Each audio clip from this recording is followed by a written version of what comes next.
আসসালামু আলাইকুম রহমতুল্লাহ। বিনিয়োগকারী ভাই বোনদের জন্য আবারও আসলে কিছু বলার নেই। মার্কেটের যে কন্ডিশন, তারপরেও একটা জিনিস জেনে অন্ততপক্ষে আপনারা শান্ত হন যে আজকে আপনি আমি আমার জান মাল নিয়ে নিরাপদ আছে, কিন্তু আমাদের ফিলিস্তিন ভাই বোনেরা তারা নিরাপদ নেই, তারা শেষ হয়ে যাচ্ছে, তাদেরকে শেষ করে দেওয়া হচ্ছে।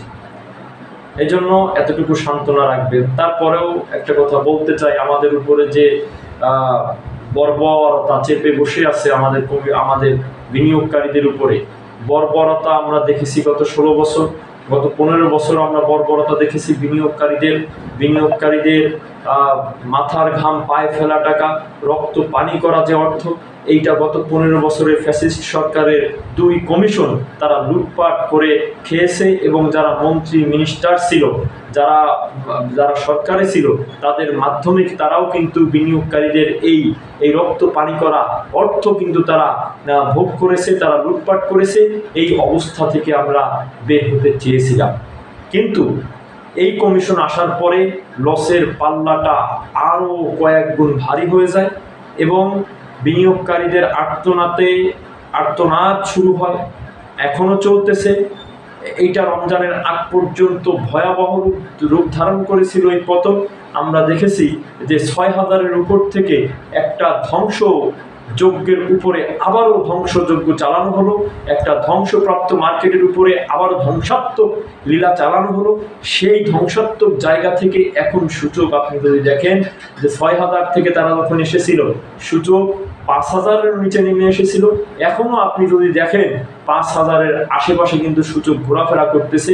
এই অবস্থার দায় কিন্তু কেউ নিচ্ছে না, এবং তারা দায়িত্ব পাওয়ার পরে কিন্তু দিনের পর দিন মার্কেট কিন্তু পতন হয়ে চলেছে, পতন হচ্ছে, পতনের ধারা অব্যাহত আছে। এবং এই ভয়াবহ রূপ রমজানের পর ছিল, রমজানের মধ্যে আরো ভয়াবহ রূপ কিন্তু মার্কেটে ধারণ করেছে। আপনারা জানেন কন্টিনিউয়াসলি পতন, যেদিন মার্কেট ভালো থাকতেছে এই দিনও সিলেক্টেড কিছু আইটেম আইওয়াশ এবং বিনিয়োগকারীদের কোনো প্রফিট থাকতেছে না। সঙ্গে সঙ্গে যেদিন মার্কেট খারাপ হচ্ছে সেদিন বিনিয়োগকারীদের সর্বস্ব শেষ হয়ে যাচ্ছে। এই বর্বরতা আসলে বিনিয়োগকারীদের রোজার যে একটা আনন্দ, তারা যে রোজা রাখবে নিশ্চিন্তে, সেটা তাকে যেভাবে তারা রোজা সিয়াম সাধনা নিশ্চিন্তে করতে পারতেছে না, কারণ সামনে ঈদ, সামনে বাচ্চাদের জামা কাপড় কিনে দিতে হবে, স্ত্রীর জামা কাপড় কিনে দিতে হবে, নিজের খরচ আছে, নিজের সেমাই চিনি এইগুলা কিনতে হবে। এই অবস্থা কিন্তু বিনিয়োগকারীদের নেই, কারণ তাদের সমস্ত টাকা আজকে পুঁজি বাজারের মধ্যে হ্যাং হয়ে আছে, আটকে আছে, ফ্রিজ হয়ে আছে। 70%, 60%, 50%, 40% মিনিমাম এরকম লসে যারা আছে, তাদের কিন্তু অবস্থা খুবই মারাত্মক, ভয়াবহ। এইটা দেখার কেউ নেই, এইটা তাদের আপনার বিনিয়োগকারীদের পাশে দাঁড়ানোর কেউ নেই। এই জন্য বলবো যে আসলে আমাদের ওই ফিলিস্তিনির ওই গাজার অবস্থা দেখে আমাদের এখন সান্ত্বনা নিতে হবে যে তাদের উপরে তো সেহরি অবস্থায় হামলা হচ্ছে, আর আমরা তো আমাদের পুঁজি নিঃশেষ হয়ে যাচ্ছে, কিন্তু আমাদের জীবনটা তো আছে।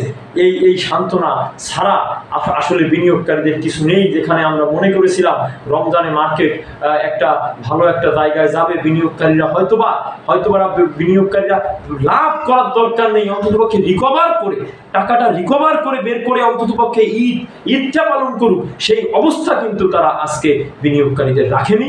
অতএব আমি একটা স্পষ্ট কথা বলবো, আসলে আমাদের উপরে বিনিয়োগকারীদের উপরে যে লম্বা সময় ধরে বর্বরতা চালানো হচ্ছে, এখনো সেই বর্বরতা চালানো হচ্ছে, এটা স্পষ্ট কথা। বিনিয়োগকারীরা দাবি করুক, রাস্তায় নামুক, তাদের পুঁজি শেষ হয়ে যাচ্ছে এই কথা বলুক, কারোর কানে যাচ্ছে না, কেউ শুনতেছে না আসলে বিনিয়োগকারীদের এই দাবি। কারণ বিনিয়োগকারীরা তো উগ্র না, তারা ভাঙচুর করতে জানে না, তারা রাস্তায় দাঁড়াতে জানে না, রাস্তা অবরোধ করতে জানে না, তারা দিনের পর দিন তারা শেষ হয়ে যাচ্ছে, কিন্তু নির্বাক হয়ে শেষ হয়ে যাচ্ছে। আসলে কিছু করার নেই, এতটুকু সান্ত্বনা নিতে হবে। আসসালামু আলাইকুম।